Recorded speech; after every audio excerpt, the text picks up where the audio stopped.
Hi, so one of the questions that I often get asked is, what about gluten-free bread? Gluten-free bread in most of the supermarkets, if not all of the supermarkets, is full of junk, basically. There's a lot of preservatives, stabilizers, fillers, sugars, vegetable fats, all that are quite destructive to your body. So most of the time, 99% of the time, gluten-free bread is not going to be a good option from the supermarket.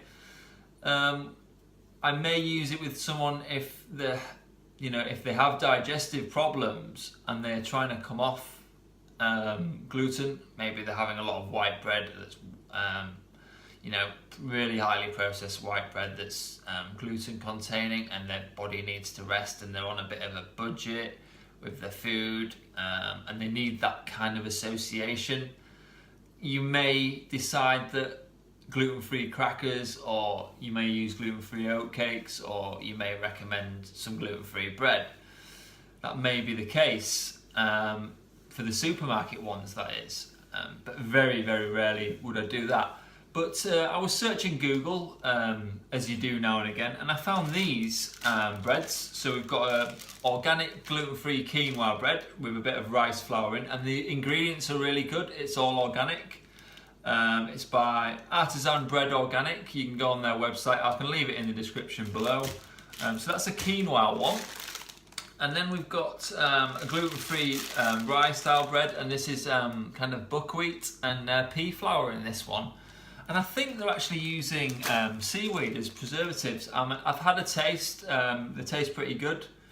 They are freshly made, and you can freeze them. I believe they're probably freshly made the day before your delivery or the day of your delivery. You'd have to do your research. Go on their website and have a look. If you're unfamiliar with what I'm talking about here, why gluten-free?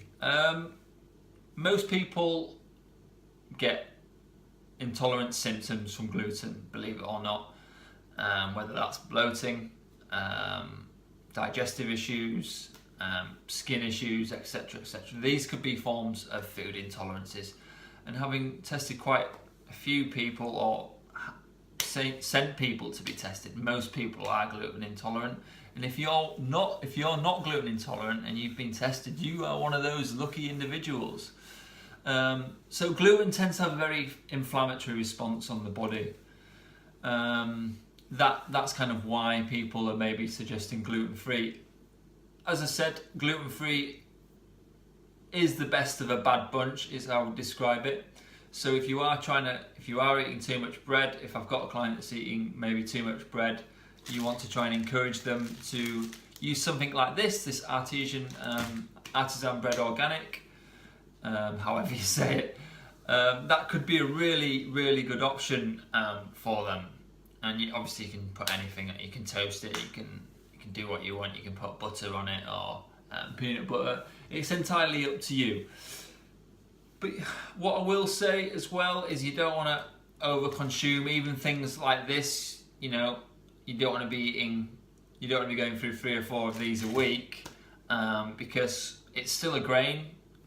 It's still got, in this case, in the quinoa one, it's a seed, but it's still got rice flour in, so it is still a grain. And we've got to remember, grains contain something called phytic acids. Phytic acids are basically mineral inhibitors, so they stop you absorbing the minerals from other foods. So use it as a bit of a snack would probably be my recommendation. Or if you're in that situation where you haven't got access to good food, you can use your gluten-free bread until you can get some access to some high quality stuff. But give this company a try and let me know your thoughts. I've ordered a couple of loaves. I've tried them. They are pretty nice, but they have many other things on their pizza bases and stuff like that. But give them a check out. And that's my thoughts on the whole gluten-free bread situation. If you've got any other questions, just pop in the box below. See you soon.